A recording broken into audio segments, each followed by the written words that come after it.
ThatMan on Fatman is recorded with a Zoom H6 handy recorder. Zoom for creators. This is Kevin Conroy, the voice of Batman, and I want to urge you to make a generous donation to the Wayne Foundation so we can stop the sexual trafficking of children. Do it, or I'll find you. And don't forget to check out our good friend of the show, Mark Live, over at chundertunes.com for all your podcast animation needs. Disclaimer. The show you're about to experience is for entertainment purposes only. The hosts use mature language and conversation just like in most of life. If you're too uptight, this might not be for you. All that said, we really do hope you enjoy the show. But if you don't enjoy it, expect a nice big shipment of my joyous Joker juice on your doorstep in the very near future. Toodles! As the world's biggest Kevin Smith fan, I appreciate the fact that somebody finally made a podcast about that interesting motherfucker. So yes, you absolutely did the right thing. If I mean, you know, I know it's kind of gross for me to be like, yes, doing a Kevin Smith podcast was fucking smart, but I do feel like it was smart. I appreciate it. I think you were right to do that. Okay, what has two thumbs and is a huge fan of Kevin Smith? ThatMan! What are we going to do about the Pancake Master? We need a costumed vigilante is what we need. Justice can't be served unless it's being fought outside the system. Here's what we're going to do, eh? Oh, shit. It's ThatMan. Who is he? He's ThatMan. He's talking. What should we do? Oh, there he goes by in the Thatmobile. The what? Thatmobile, his car. Go get him, ThatMan. Well, once upon a time, a regular man read a book written by the Fat Man. Tough shit, written by old Kev Smith. Kev said go out and start a podcast, and so I did, and I had a real blast. But my obsession was driving my co-host nuts. Didn't want to bring the podcast down. Needed Porkchop Murphy to hang around. So I created a new show with one heck of a plan, and I'd call that show ThatMan on Fatman, because we're going to chat about Kevin Smith. That's right, let's talk about old Kev Smith. Hey everybody, welcome to this episode 2-19 of ThatMan on Fatman. I am Scott Holden, and I am sitting here with my co-host and producer extraordinaire, Gene Holden. Hello. And there has been a lot of Kevin Smith-based news this week, so let us jump right into the Smedlines with Ben Gumry.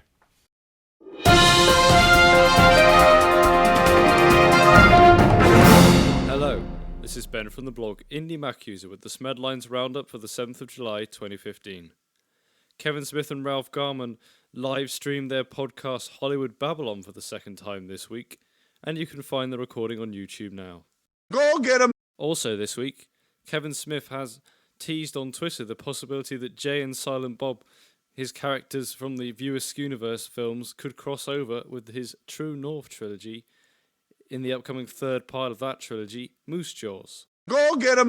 Also, San Diego Comic-Con is coming up this weekend, so expect more Kevin Smith news in the coming days. That's the Smedlines for this week.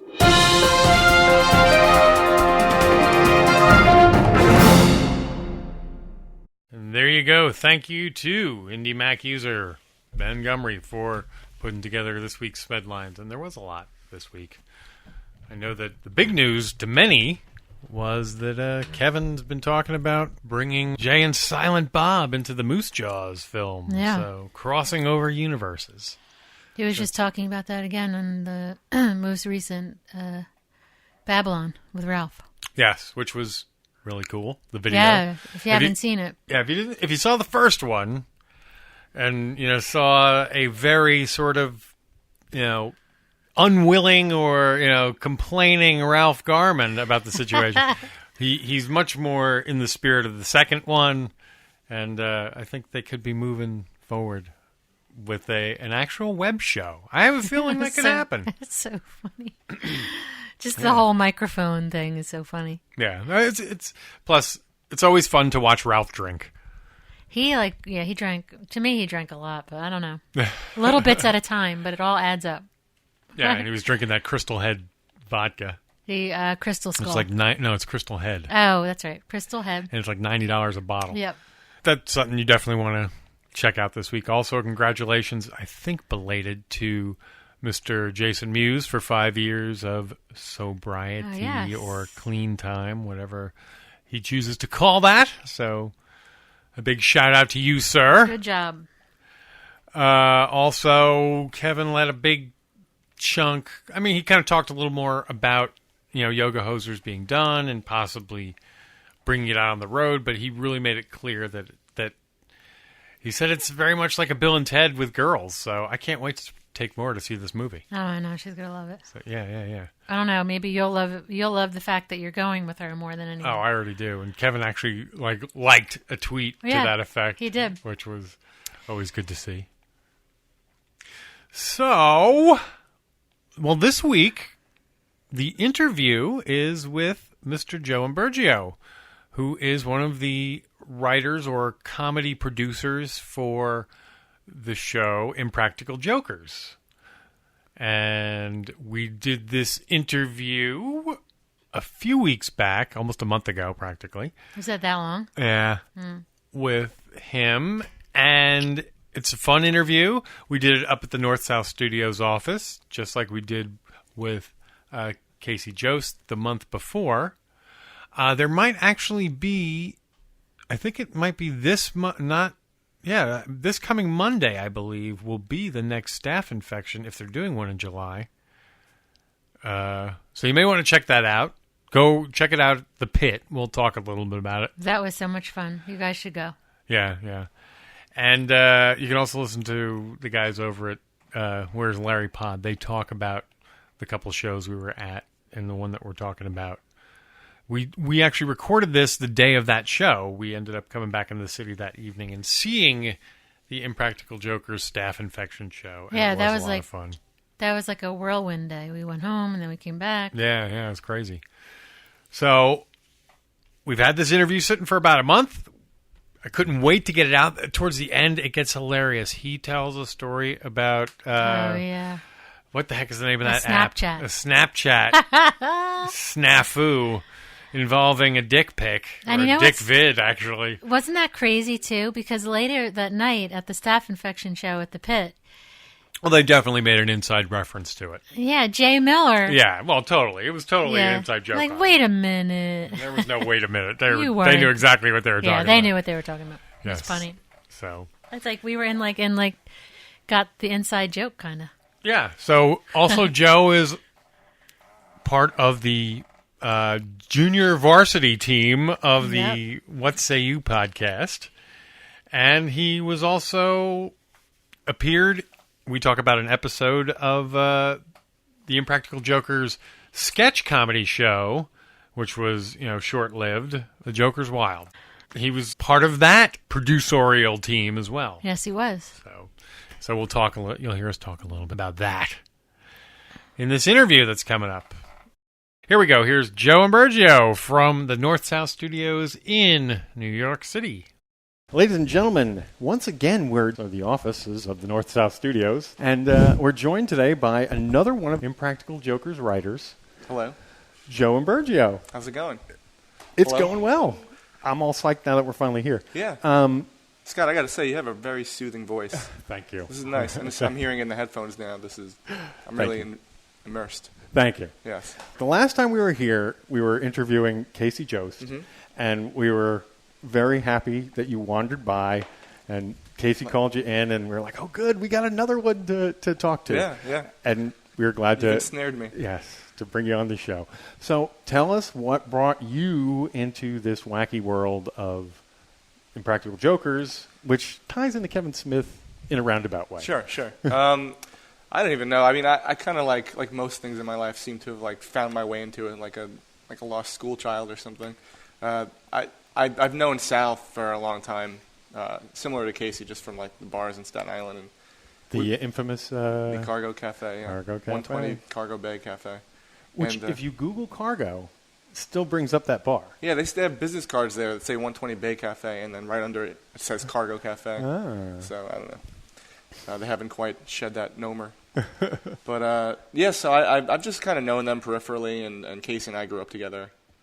And I guess I was hanging out with Sal and Jay and this guy Tim Duffy, who's a comedian. He's also, have you seen that shirt that Sal wears with all the names on it? Yeah. I think it's Jay, Joe,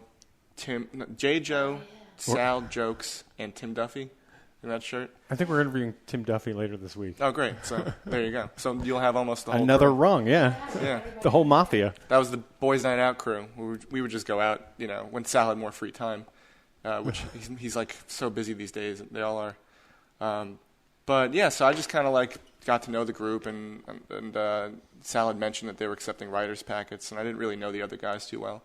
But had you written before? Just for fun, nothing professionally, in that sense. But I guess I've always been involved in like arts and entertainment since throughout high school, and yeah, it's fun. I went to college for management, for like business management, but it just seemed like a wise idea. I never really was into it. I got you. Yeah, I ended up in management, but yeah, in the end, I wished the whole time I should have been in the arts. Yeah, the classes I remember most from college are the ones that I took for fun, and cinema and English and all that. Yeah, so I was unemployed at the time because I was, prior to that, delivering pizza for a pizza place, and I crashed my car. Oh, wow. I'd known that I wanted to get out of that job. I was there for way too long, and it was like time to move on, but I couldn't quite do it. And then when I crashed the car, I kind of took it as a sign. Yeah. We do that. Yeah. So then I was just kind of living on ramen noodles and working this weird job. I was like a house inspector for the federal marshals, if you believe that. It was like... So really, really bad skin because you're living on ramen. Right. It was salt rough, man. and... A lot of sodium. Too much sodium. Yeah. And, so... I just, I figured I like to take challenges of any I just have kind. to interrupt and say, I think I'm the only person alive who actually likes ramen. I didn't mind it, I enjoy ramen. I'll still have it now. There's a lot you can do with it. Hard boil an egg. You got a fancy ramen, yeah. Yeah. Okay, so. Oh, yeah. So after the gourmet ramen period of my life. Very important. Yeah. I was inspecting like abandoned houses, and it was just not where I wanted to be. And Sal said that they were accepting writers' packets, so he sent it to me, and I just took the challenge. I went with it. Had you done stand-up? No, I did a little improv in high school, but mostly my background is music. So. But Sal thought you were a funny guy. Yeah, I mean, I guess so. Yeah. So did the other guys. That's usually how that happens. Yeah. Yeah, so it worked out nicely. I was just in the right place at the right time, and they liked my packet. Although we hadn't met before, the guys liked the packet, and I just kind of got in from there. I talked a little bit about this with Casey last time, which was, what is a packet comprised of? Right. And so essentially it's a collection of bits, I guess. This would be a funny bit. For this one, the first half was a bit that they'd already shot. The one I think it was at the dentist's office. Okay. And it was just come up with other ideas for that. Okay. Yeah, because I was going to say, because the show hadn't come out yet, so how do you do that for a show that you don't know? But you were already connected. Yeah, and that show had already been in season 2 at that point. Oh, okay. So I came in kind of late. You weren't a season 1 guy. No, yeah, February 2013, so just a little more than 2 years I've been working with these guys. Okay. And yeah, I don't know. I just filled that one out, the packet, and it seemed to hit. So I mean, that's more impressive to me because they were already on the air at that point. Yeah. And you got pulled out. So yeah, I guess I just got lucky, Yeah. I mean, I got lucky in the sense that I think, what do they say? Luck is a combination of being prepared and timing, So Very I was much just in the right place at the right time. Exactly. All right, I got to get into this a little bit because I remember prominent. I've seen you on Impractical Joker sketches every now and then, but where I really remember seeing you was the infamous Joker's Wild show. Oh yeah, that's right. So let's talk a little bit because I saw where you're going. Yeah, it was a lot of fun to work on, and they were trying to exercise a different muscle. Yeah, and I had a blast working on it. It was a whole new experience for me because I was functioning as much as I was still writing for it and contributing with them, but I was also associate producing on that show, so that involved other logistics and just kind of being creative in a different way, like trying to find locations and and that stuff. So yeah, the thing with that show is just I think a lot of the timing, a lot of different ideas between what the network had wanted and what the guys were looking to do, and then we were filming it in the middle of Impractical Jokers, which is the flagship show. that deserves the most attention. And so, yeah, we were just. It was just kind of a weird time. Again, you talk about timing. It was just kind of a weird timing for that show, I think. How many episodes were shot? We shot 6. Shot 6. And it released like 2, I think? Or I think it was 4. Was it 4? Yeah. Okay, I don't remember. I remember seeing the first one and the second one, and then everybody's sort of like, oh, what happened here? That's the other thing, too. The abandoned ship kind of sensation was happening very quickly. People, I think it was just a completely different direction, a different kind of humor, and people were really used to a specific thing with the guys that they come to expect a certain thing from them, and what the guys do on Impractical Jokers is real. Like, that's them being themselves, and it's not like that's improvised. And then with Jokers Wild, they were still playing themselves, but they were also doing these sketches, so it was very confusing for people. They couldn't accept the fact that like these were sketches. It kind of challenged their entire reality somehow. They had like an existential crisis. Did you guys do any of that? Like kind of, what is it? I think I was only in one bit, the Sally Jesse one. The guy in the audience. Yeah, exactly. Okay. That yelled the infamous, "It is what it is." Yeah, okay. Yeah. That's right. I remember that. Yeah, which was a lot of fun. It's funny. We had a great time filming that, and it was an old idea that the guys had that, like, on the surface, it's very funny. The concept that was very funny, but like we had one day to It's shoot a long bit too. It was a long bit. I mean, it's a long bit, which is hard to open with. Yeah, it's hard to. If you're seeing it the first time and you don't know that it's a long joke. So people thought that this was real or something, and but we had Sally Jesse, so there was a lot of production that went into that. Yeah, I remember. Yeah, it was that day was I remember it well. It was so much fun.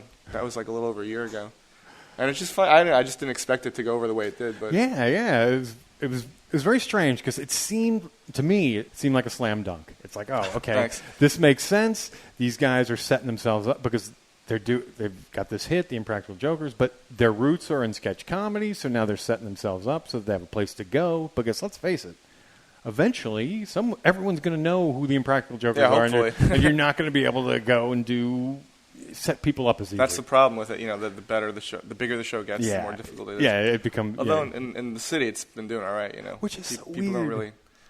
They still don't know them. Yeah, it's so weird. That's so weird to me. There's just millions of people in the city that was weird, right? We're picking up air conditioning or something because it's the second time it's happened.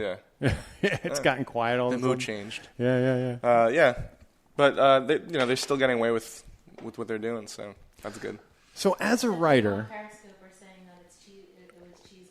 It was cheese ball. See, look, that's what you get when you get users to just chime in on unfettered. Cheese ball was Jokers Wild? Yeah, I think that's what they mean. I think that's what they're saying. Yeah, well, it's just funny because you build this whole reality for people that they you feel like the guys one way when you see them on on Impractical Jokers, and they almost feel like they're your friends. Yeah, and that's great. That's the best part about the show. So yeah. I think like it was just a weird new reality to present to people. It's funny you bring that up, and I know it sounds weird because I'm just some little podcaster and I'm not an Impractical Joker or popular in that way, shape, or form. But I am starting to get when people meet me or approach me online because I am on and I put myself out there all the time, they really do feel like they know me, and they really kind of do. Right, yeah. There's only one problem. True. I don't know them at all. Right. You know what I mean? So it's like, oh, boy, I'm in this really weird, awkward position with this person who knows a lot about me, sees me as a friend, but I don't know them at all yet. That's true. I mean, you talk about, right now, there are people that are watching me, live, and I don't know who they are. Yeah. It's a very strange world we live in. Thanks, guys. We all do love Impractical Jokers. I mean, seriously, as a family, it's the show that all four of us can sit down and watch together and bonds us, and we can, just enjoy it. So. Yeah. So what's that writer's experience like? Because it doesn't seem, because it's reality TV or setup or bits. How does the writer's process work for you guys? Yeah, it's just. It was Jay. It's Jay, yeah. It's just you kind of just know the guys' voices, and we have our own microcosm of a similar relationship in that room where it's just us hanging out, and we have similar inside jokes that kind of. So it's a round robin room. Yeah, we're just kind of in there working on helping them come up with challenges, and you start to really squeeze this thing out where it's like we've done so many things. Like, what are other fun games that we can play? And what's your favorite challenge that you came up with? Oh, I don't know. That's another thing too, because the authorship is weird. It's just such a group dynamic in there right, yeah. that I can't necessarily say I've contributed singularly to any one thing, but it's like together we like throw things out there. There's a stick, we'll say something, and then everyone will just kind of pile on top of it. Do you guys watch premiere episodes together or anything? Or are you beyond that? Sometimes we watch rough cuts of shows, which are like usually like 26 minutes or something like that, and then we get disappointed when we see what aired because it's like we're laughing at these things that have to get cut for time or whatever. Yeah. So I guess we kind of see the the director's cut. Do you guys cheer when you get? Oh, that was my line. Yeah. It's a really good feeling. That's mine. But again, I mean, that's the other thing about it. We're not really writers as much as it's true. They call us comedy producers. We're just providing like jumping off points for the guys. Because it's true. We're not like writing out lines. Like there's no script for them to follow. It's an unscripted show. Yeah. It's just sort of like, hey, if this scenario happens, this might be a funny thing to say, and then they kind of take that, put it into their own voice. Well, comedy producers. It doesn't exist on IMDb. We have to create that designation. Yeah, I was going to say. Yeah, that makes. And did it want to force you into producer or into? I don't know how those things like. There's like a tree branches that come out. Believe me, I've become aware of it. Yeah. But it's cool, This still feels like a new world to me, just being in TV and production and everything, and it's still just as exciting as day one, Now, if I recall, you don't do stand-up, do you? No, I don't. Okay, and any particular reason? I don't know. I mean, so I guess the two ways you can go are stand-up and improv, and I think that if I were to do anything, I would probably lean towards improv because I kind of apply that to my life in general. For instance, I was at Exactly. This is essentially an improv sort of art form. I was at I met up with an old friend, like an old coworker, just to catch up last week, and we went to a beer hall down the block, and there was some kind of party going on, like a private party, Mm-hmm. So I noticed that there were people walking around with name tags, and I was pretty hungry, so I went up to the table and just we kind of started picking at some of the food and stuff. There was plenty to go around. We weren't no one was suffering. Yeah, we kind of crashed the party, But then when someone eventually came up to us, like, "Hey, are you at the party?" I was like, "Yeah, I'm with that guy Joe over there." And like, you just kind of like that. To me, that's just fun, just jumping into things. And that's why stand-up is such a prepared, curated way where you have to very carefully. I respect the art form tremendously, but you have to very carefully curate exactly how you say something while feeling the temperature of a room. Get rhythms down. That I don't know if I'm just kind of like mentally a little all over the place. That I'd rather just dive into something. Yeah. That being said, I don't actually do improv either. I'd like to get into it, but the closest I come to improv is this podcast. I see this as sort of an improv art. It allows me to just go with the flow and be funny as things happen. Yeah, I prefer that to stand. I've been trying to work on some stand up, but it is much more crafted and it doesn't feel as from the gut, and it also. At the end of the day, I'm nervous. I'm nervous about bombing. I mean, that's what it comes down to. And a friend of mine has gotten into it, and all he does constantly, he works so hard, and he just goes to like 4 to 5 open mics per day. Oh, and the goal of that is you're not getting laughs there because there's nobody there, and the only people that are there are other comics. And that's a tough crowd. They want you to fail. Yeah, but the whole idea of that is just numbness. Once you stop caring about something, you're just numb to it. Then you've got this freedom to excel at it. You got to get used to rejection. I don't know what it is. It's just human nature. It's the less you care about something, it's only certain things. But like, if you can just exude this sort of, it's easier to get a job when you have a job. Yeah, because you're confident and you're not worried. And, you just kind of have to let go sometimes and go with the flow. So, will you be doing anything tonight at the show? Yeah, Casey and I have a bit prepared where we've known each other for more than half of our lives at this point. So we're showing basically old photos of each other that neither one of us knows what we're going to show yet. Oh, wow. And they're just, ostensibly we've figure out what's been changed in this picture.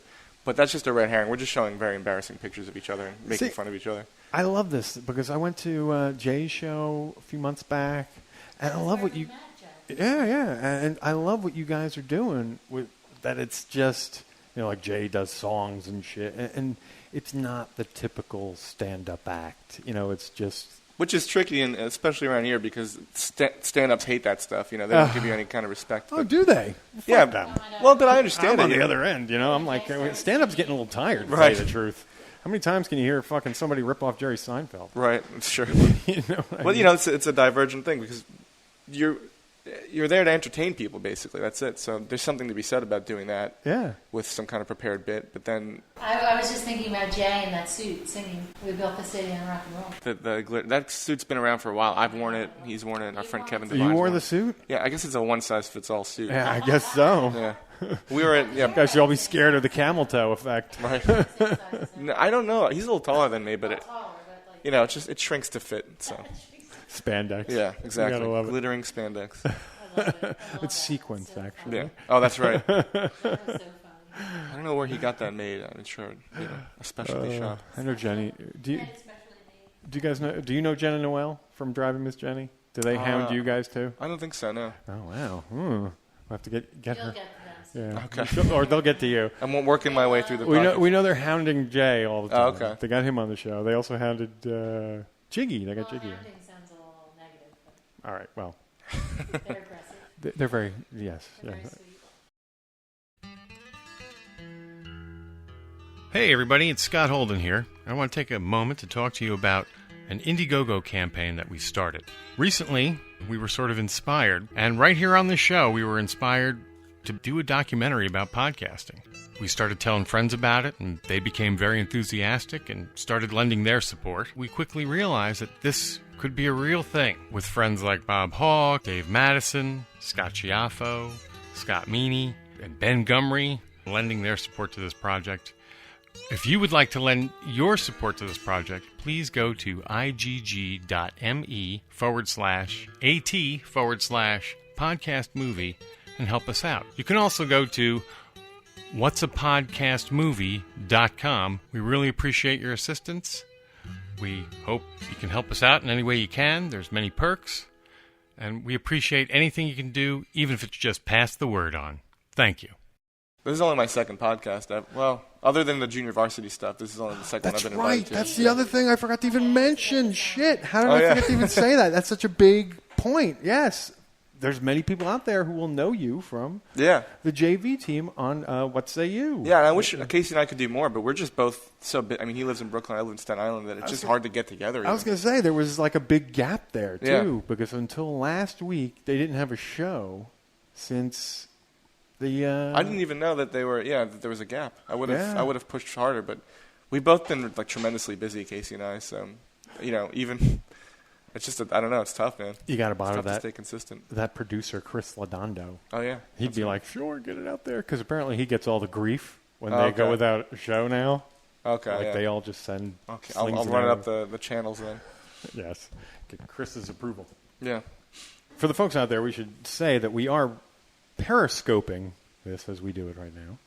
And so some people have already heard this via Periscope and seen it via Periscope. Are there any questions from you guys, Periscopers? Oh, yeah, there you go. Now that I have the opportunity to. Any questions from the Peanut Gallery in Periscope Yeah. land? Where is this? And we already said where it was, right? We're in North South Studios in New York City. Big Apple.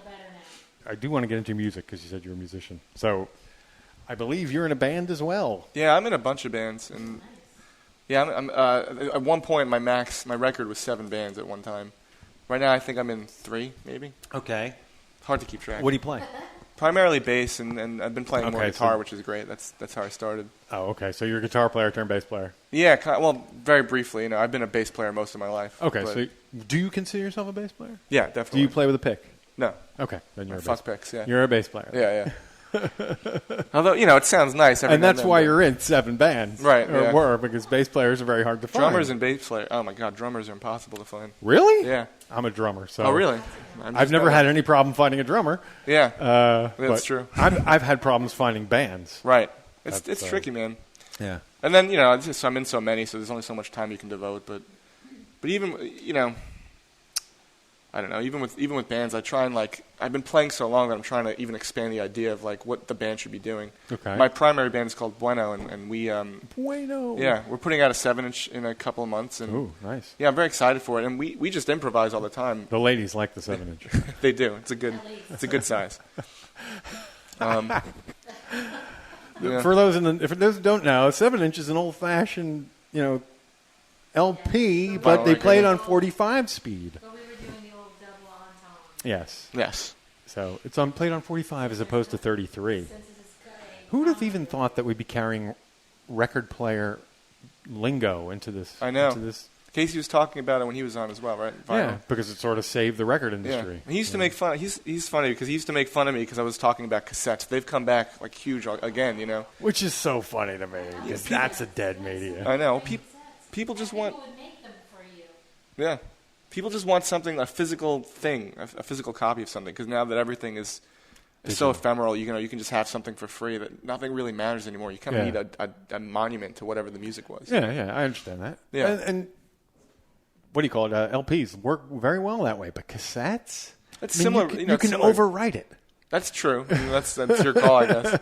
But that's the beauty of it. Now you've got something with a dual purpose. If you don't like the band, well, you don't need them anymore. It does make sense, though, because think about it. The people who, the millennials, the younger generation, now are getting nostalgic for things that they saw when they were young. Yeah. That makes sense. Yeah, no, it's true.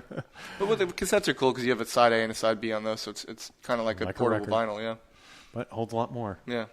To continue, like just as far as like. So wait, you're in 3 bands. What 3 bands are you in now? Right now, Bueno. Okay. Herbivore, and. Herbivore, yeah, like Herbivore with a K. Okay. And then the other one, we don't have really a name yet because it's kind of like we keep changing our name, but it was previously called the Grand Pantrymen. Okay. And now we're working on a project called Bongotronics. Okay. Which is kind of like we're gonna have like me and another guy are playing the instruments, and we're gonna roll in like a TV, like in an AV club, and have bongos on the TV that we play along with. Oh wow! Like a video of that. It's kind of funny to me because a bongo is ostensibly the easiest thing that you can transport, and we're gonna make it as difficult as possible to bring it in. If you're gonna do bongos, then you gotta do ukulele too. So because it seems like bongos and ukulele had some sort of renaissance in the last few all years. that cutesy stuff. Yeah. Yeah. You walk into like Guitar Center, ukuleles everywhere. It's like, why don't you call yourselves the Ukulele Center now? Right. Yeah. Right. Ukulele Ash. Yeah. And then another band called Honey. We were kind of like non-existent for a little while. We put out a 7-inch as well. Mm-hmm. And we formed in like 2011. But recently another band called Honey formed in California, like in 2013, 2014. And we started getting hit up on Twitter because people mistook us for them. Okay. So we thought it would be funny as a joke to put out a song called We Suck by Our Honey. And so we put it out, and like all their, not all their fans, but a lot of people were fooled into thinking that they put out this song called "We Suck." And it was all in good fun, but then their manager started getting involved and started Cease taking and desist. Well, not quite, because we have the right to the name, So Oh. we got into a very funny back and forth about it. Where I think we're cool now, but do they still use the name? Yeah, they still do. But they offered us $1,000 to get rid of our name, and we didn't want to do that. Nah, so, I wouldn't do that either. Yeah, so it's just kind of a funny. to be a craw. It's funny because it was just like a goof that turned into $1,000 offer, which I guess it goes to show you just follow your dumb instincts sometimes. Yeah, it's true. Yeah, you got to be careful in this day and age. People take everything very seriously. Yeah. Satire doesn't seem to exist anymore. Yeah, there are Onion articles that are being confused for actual. See, I never got the Onion. I never did. My brother's a big Onion guy, and my friend Joe's a big Onion guy, but I never understood it because it's fake. So. Right. I don't know. It's fake, but it's also a mirror. Satirical. Yeah, it's a mirror to society. So it's coming from a place of reality. I get it. A little too snarky, I think. Sure. It's not for everyone. Do you go to Clickhole as well? No, I don't. That's their spin-off, which is, it's this current era just drives me crazy. There are these articles that are like 19 reasons you should be in your 20s. It doesn't mean anything, and like it's people clickbait. love it. It's all just clickbait. It's not news anymore. It's everyone just reads everything at surface value, and there's no critical thinking left anymore. It's kind of I agree. That is an area we're all falling down. Critical thinking is lost in this country. No one knows how to do it. People see it as an offense when you do it. Yeah. It's like I'm just trying to get to the source. I'm trying to get to the bottom line. Don't be offended. Yeah, but everyone gets on a soapbox and gets offended by everything. And I think that we'd be truly happier if we were, just log off of Periscope now. Sorry guys. Just get out into the real world and get off the internet. See, now delete your email address. I understand that there's a lot of that, and we talk about this a lot because it comes up a lot. Yeah. I think it's because we're in this growing place as a society with all the electronics. But I disagree. I'm not that person. I'm one of those persons. I can say social media has enhanced my life, not just through this show, but through meeting people and online friends that I have now, reasons to travel that I didn't have before. I understand. It can be such a, it's what you put into it. I'd be remiss to say I use it frequently, but I think that there's a certain amount of like responsibility or just awareness while you're doing it. Yeah. We're all sort of like, we're self-loathing social media. Can I share a really embarrassing story? Actually, speaking of social media, especially if it's really embarrassing. Yeah, now they're peaked. I was. This happened to me just last week, and I was thinking even the same exact day how stupid people can be to tweet something like an embarrassing picture or something. And I'm on Snapchat a little bit. I don't use it too often. I certainly don't send things out. But so my girlfriend just joined it recently, so I went to send her, as a welcome to Snapchat thing, basically not a dick pic, but a video of me, like just kind of like doing a helicopter. Okay. Yeah. Sorry, guys, but shirt off kind of thing. No, not even. It was just a joke. Like I knew it would make her laugh. It was just this weird thing. And I don't know if you're familiar with Snapchat, but I accidentally published it to my story. That I don't see. I'm not familiar with Snapchat. That basically means it's public for 24 hours. Ooh. Yeah. Yeah, that was bad. Without any choice? That was a bad move. You can't pull it down. You can't do it. Well, I didn't know how to pull it down, so I'm running around trying to race this thing. Yes, I accidentally put out another 7-inch, basically. What happened? It's gone. I mean, this was last week. Yeah, it's long gone. Snapchat. Snapchat. Yeah. So what I've learned is you're better off not being on Snapchat. She's mostly upset because she didn't ever end up getting the picture. So. Well, couldn't she just look at your history? No, it's long gone. That's deleted. I deleted the damn account too. I'm gonna go home and look at Snapchat and how Good it luck, works have today fun. and all that shit. So yeah, it's kind of like. Don't do Snapchat because you're going to be sending shit. It's terrible. Well, now it's stuck on my thing. No Snapchat. Yeah, we've embarrassed ourselves social media. Yeah. Well, I'm in the club now. I'm a card carrying member. The funny thing is that that feeling is no different than the feeling of back in the day when I was in the corporate world when you would accidentally do a reply to all, right, and not realize that still happens today. Yeah. Oh yeah, of course, but like. It's very much in the same phenomenon. Did I say that out loud just there? Mm-hmm. Texting the wrong person that complaining about someone, then texting them. I did that just the other day. Yeah. I said, and then you play it off as a joke, Yeah, I did the exact same thing. It was horrible. So it's like it's kind of like what they teach you in sex ed in school. Abstinence is the only safe way. I disagree. I love social media. Social Snapchat, media. Social media. But yeah, I don't know, man. It's just this whole. It's just too much for me. This whole world. Yeah, I'm still gonna sally forth. And you're younger than I am. I don't get that. What do you mean? Like it seems like that I was born. Well, yeah, you figure you'd be more like a techno embracer. Well, I still remember what it was like before it. So that's why I'm kind of on the fence about it. You're on the cusp, and it's kind of nice, like.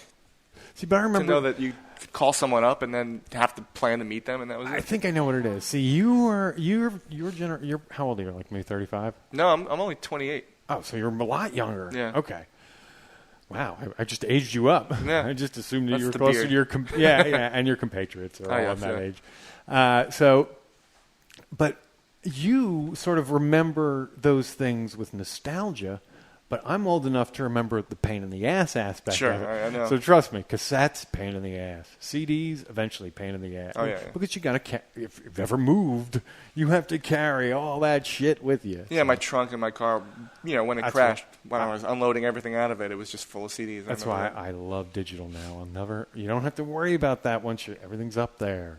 You don't have to port it from house to house. I don't know. I just don't mind, being present, sometimes I forget to do it. I'm on my phone way too much. Many of my friends will tell you that, but at the same time, I don't know. I just enjoy being present and out of the cloud sometimes. They call it a cloud because your head's in it all the time, That's true. So I don't know. Actually, it's an old networking term. I know. Have we talked you out yet? No, I'm good. I'm here. Okay.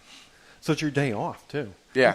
So you're coming in from Staten Island. Yeah, but like I said, we have by the time this airs, it won't matter. But we have a show tonight, so. The Joker's Writers show. And you're doing those monthly, right? Yeah, at the Pit. This is only our second one, but the first one was a lot of fun, and we're still learning. It's I don't know if it's the first Monday or second Monday of the month, maybe. So monthly, you're at the Pit. Mm-hmm. It's called Staff Infection, being Practical Joker staff. Do you know the address of the Pit? It's in New York City? I don't know the exact address. Manhattan. No. Yeah, the People's Improv Theater. Not Staten Island. No, not Staten Island. The People's Improv Theater? It's for the people. Oh, wow. Is that really the name? Yeah. That's very cool. Yeah. Wow, that's cool. I didn't even realize that. There it is. I'm impressed. I don't know why that bowled me over, but Just feels like someone's standing up something for improv. Yeah, exactly. Yeah, Finally, someone's be given honoring. back. Yes. While they sling tacos at you Yeah. or whatever else. Yeah. Is there food? There's popcorn, and there might be. I don't know, kind of. Is it actual theater, or is it a bar? There's two theaters. One's kind of like seated, like stadium seating, and then there's one downstairs, which is more like a black box theater. Oh, so that kind of reminds me of the place we did Podfest at, Fontana's. Yeah, Oh, they yeah. have like a I've been stage. there, Stage downstairs kind of play deal. there a lot, yeah. Then upstairs. Did you? Yeah. With the bands? Yeah, with one of the ones I played in with Casey, actually. It's such an interesting club because it's in the middle of Chinatown. Yeah. You know what I mean? There's It's a couple like, over there, too. Our bar, I think. And you have to understand, I moved to Virginia in 2001. And then we were gone for about 10 years. And the city just seemed to change in that 10 years. Yeah, I'm sure. Everything moved to Brooklyn. Right. Everything moved out of the alphabets that was cool. And now it seems stuff's in Chinatown. yeah, who knew? I don't know. Yeah, everything's just You have to spreading. go where the rent is cheap. Exactly. That's one thing that's consistent, I guess, over time. Yeah, until they can chase you out. The one thing about Staten Island is, there's a giant moat around it, which seems to keep people out, for better or for worse. That is true. But Yeah. from what I understand, you guys designed it that way. Yes, I designed it that way. Staten Island. Well, Chris Lodano comes on and he talks about how Staten Island is a divided community between North and South, which until he told me this, never knew any of this. Yeah. Your typical Staten Islanders are in the South Shore, the ones you hear about in TV and movies and stuff like that. Yeah, those are your Jersey Shore people. Yeah. That's fine. I grew up kind of towards that area, so I get it. I never really minded, but most of my friends are from the North Shore, the people I connected with in the art community. And the North Shore is they consider themselves part of the city borough. Yeah. And the other Well, consider them part of Jersey. Yeah, somehow. I mean, basically, yes. Public opinion skews that way. But does anybody really want to associate with New Jersey, though? I haven't the slightest idea. I don't know why people put us down. At least we're. I can sympathize because I get that feeling of just for some reason being attacked by the world. Yeah, I don't know what it is. We share that. We straddle that border. Staten Island. Yeah, because you're the forgotten borough. Well, I think would have changed Staten Island would have been subways. Yeah. But then I heard that there was a plan, and it was Staten Island that put the kibosh on it. Yeah. Which honestly, I don't know. I don't mind. I kind of like having this. I'm right there next to the city. It took me 25 minutes to get here, just on the ferry, the free ferry ride over. It's not bad. It's not a bad commute. And now I'm seeing all these, in my practice space, there's like a giant condo being built next to it, and I'm seeing the signs of some gentrification and over in Staten Island. Yeah, and I just sort of. I mean, it's kind of cool, but it also kind of bums me out. It makes sense. I mean, because it's a city borough. Yeah. Makes access to the city is prime. I guess sometimes I feel like a townie, like it's this weird thing because it's a small town, everyone there, but it's also part of the city. Yeah, It's a weird place. It's a very odd place to grow up. Yeah, until bumping into you guys, I didn't think much about Staten Island, to tell you the truth, except for when you drive through to go to the airport. Exactly. JFK. Yeah, but I mean, I really enjoyed it. I feel like you have this good sense of a small town, but also the city was right there. You're part of it. I feel I am a New Yorker. Yeah, exactly. So, Well, Joe, it has been a very big pleasure for us to come up and visit you. Thank you guys for asking me to come. It's a lot of fun. Would you come on again? Yeah, sure. I'd like to get actually the bunch of you on the next time. Yeah, like a nice round table. That'd be a lot of fun. It'd be more fun. Definitely. Cool. So much fun. Yeah. Well, I want to thank everybody and thank Joe for joining us today. Thank you, guys. And we'll check you next time. Yeah. And there you have Mr. Joe Imbergio from True TV's Impractical Jokers, comedy producer. Yes. That was a fun time. Very. He's a cool guy. It was a cool night. I'm not sure. Have we talked about... I believe if you go back 2 episodes ago, back to when we had Danny from the Where's Larry Pod on, we talked a little bit about that evening. So there you go. There's sort of another part of the same epic event that occurred in ThatMan on Fatman history. That was a great day. It was fun. It was a lot of fun. I have a little plan. We're trying to, as I said at the end of that interview, we'd like to get the 3 of those guys together. And so we're trying to work on that and see when we can make that happen. But keep your ears to the ground. Not literally. Also, I've been getting kind of psyched and pumped about music lately. I think the fact that we're doing a documentary film makes that more likely to happen because we are going to be using some of the tracks that we've recorded in the past. We're probably going to be re-recording them for nice new sound and all that good stuff. So I'm so looking forward to that. That's going to be fun. Yeah, that is. Well, we also brought an assistant director of photography on. It's J.M. Acapinti. He's our new assistant director of photography, and he comes to us fresh off his work over at Middle Village. Ooh, welcome. Yeah, so he's Dave's guy, and I'm glad that he's going to be working on this as well. Leaving one great film for another. Yes. So welcome to Moving on up. Welcome to the show. A quick update there. Now, I guess it's a good time to set up Miss Tesdy Groupie and her pick for this week. Argentina, who out on the Twitter is known as @TESD Groupie, and each week she picks for us a Tell 'em Steve Dave podcast episode that we can all kind of listen and check in on. She gives us the scoop and the skinny as to why she likes this particular episode. And check it out. Here it comes. TESD Groupie's Pick of the Week. ThatMan on Fatman presents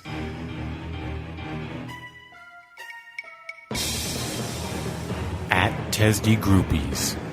Tell 'em Steve Dave. Pick of the Week.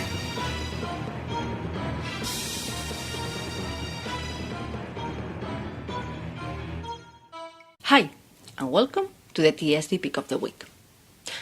Just when you thought there was no more we could talk about in the Tell 'em Steve Dave universe, outside bonus spots and overkill, this week we will check an episode from a feed not touched upon yet. There are several episodes, and all of them have fun moments TSD style. Do you need any more clues? Let's just go for this week's pick. Originally posted as the +1 per diem done on Friday, June 17th, 2011. But now found as Smodco's Morning Show 27. The guys have been covering for Kevin and Jen, and this is the last episode of the ones done that week. The episode starts with a Packnuts announcement, not to the liking of everybody, followed by another announcement that made TSD history. The Zoom shows. Of course, the excitement seems to descend when nobody seems to know how people would get these episodes. But boy, was all the excitement for TSD Overkill worth it. And if this is not enough, a game is around the corner. The original take on Saki to Ming, named here Knowing Ming Knowing You, where Brian and Ming show their knowledge about their better halves.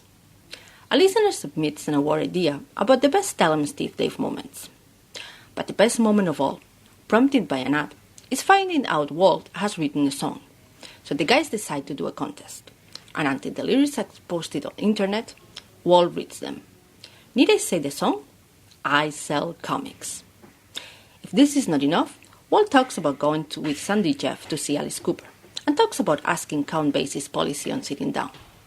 And be sure to hang out until the end, and here there is a closing song too. So, I hope you listen to it, I hope you enjoy it, and yo all the way.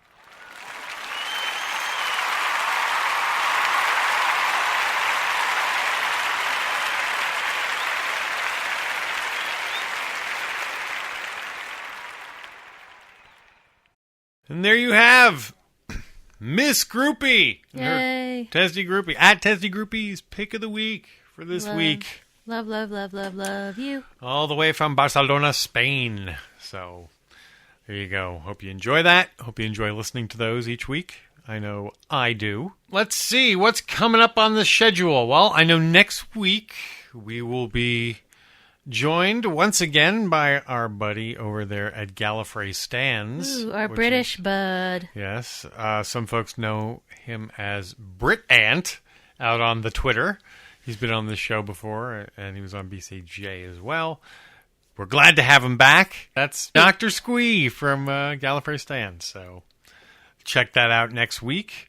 Also, be sure to go over to our Indiegogo campaign and support us over there. There's a new $5 perk that will get you a bonus pod. A ThatMan on Fatman show that will never be released on our feed. It'll be a special thing, Anybody can get that for just $5. It's an easy perk. That's at igg.me/at/podcast movie, or go to whatsapodcastmovie.com and you can follow the links from there.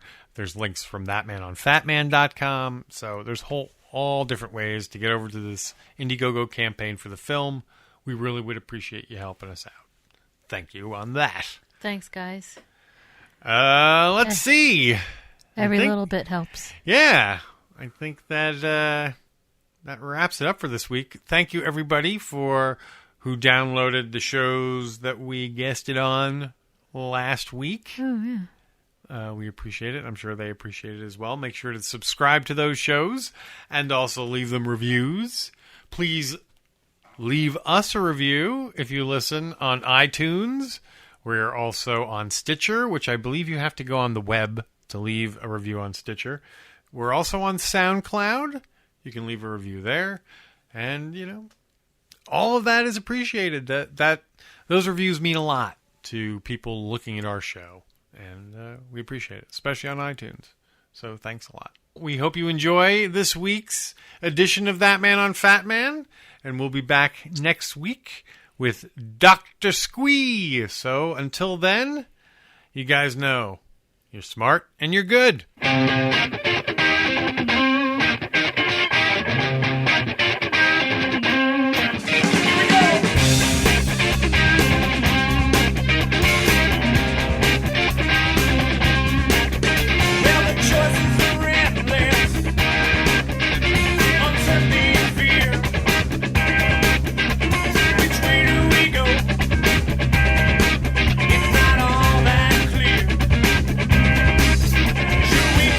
Push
Go get him, that man.